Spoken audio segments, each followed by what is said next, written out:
the sun in a new land, taking down. We made a new plan, a starting. So quick lang to, nakabili tayo ng motorcycle cover. I believe sa TikTok to nabili ni OBR. Sa halagang 300 pesos. Size nito double XL. So tingnan natin kung maganda ba siya.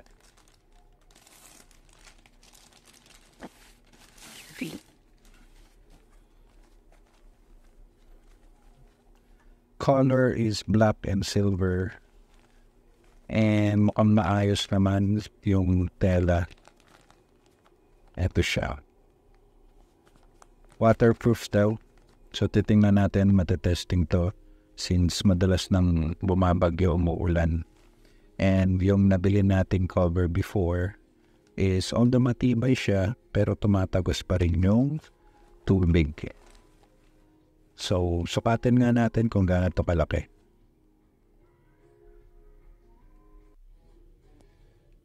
Pagdating naman sa lapad niya or sa height, up to 53 inches or 134 centimeters.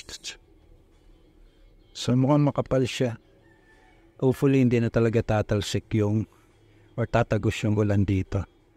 Tapos hindi na tatalsikan yung gulong natin. And yung haba niya is nasa around 232 centimeters or 91 inches. Mahaba siya, guys. Tingnan lang natin later on yung feet pagdating sa motor natin. So ito yung current motorcycle cover natin. Hindi siya ganun ka waterproof. So tumatagos pa rin yung tubig. Tapos dito sa ilalim medyo biting siya.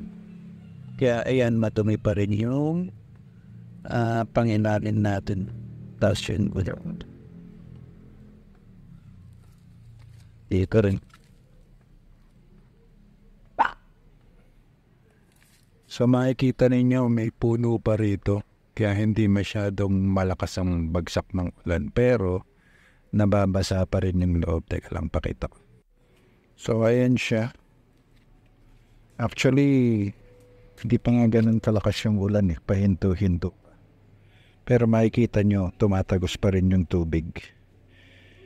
Ito naman kaya ako nilagyan ng cover kasi yung pusa kinakalmot to, pumapasok sa ilalim. So ito may doble pa siya. Yung lumang-lumang tolda natin.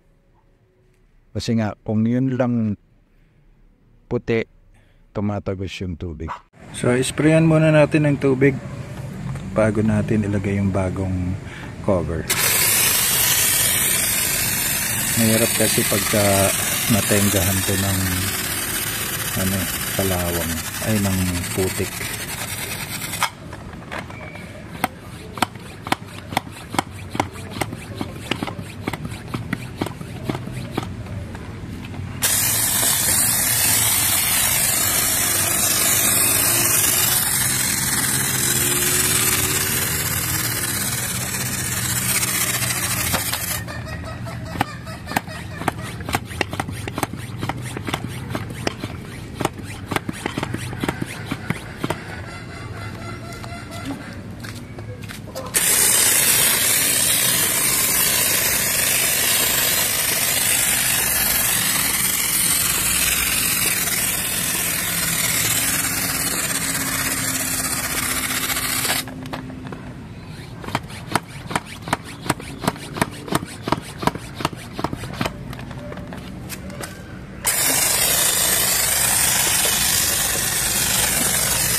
So ayan na siya, nakalagay na yung bago nating motorcycle cover.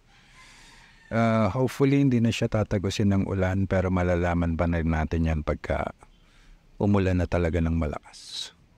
Pero so far, ang maganda rito abot hanggang ilalim. At least yung talamsik ng mga ulan at putik hindi masyadong maapektuhan yung ilalim at gilid natin. So yun lang, salamat po.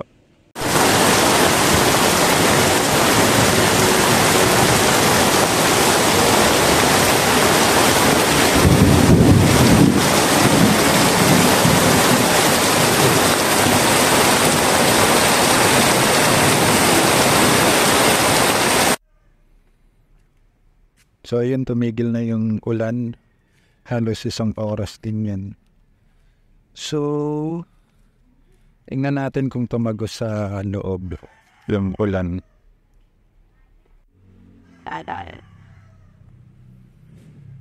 So hindi naman siya tumagos. Ito, kapak na lang to nung tinanggal ko yung trapal.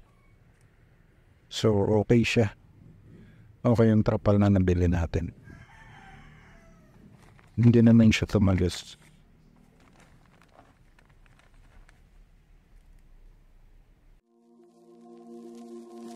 Adventure start in a new land, take me there.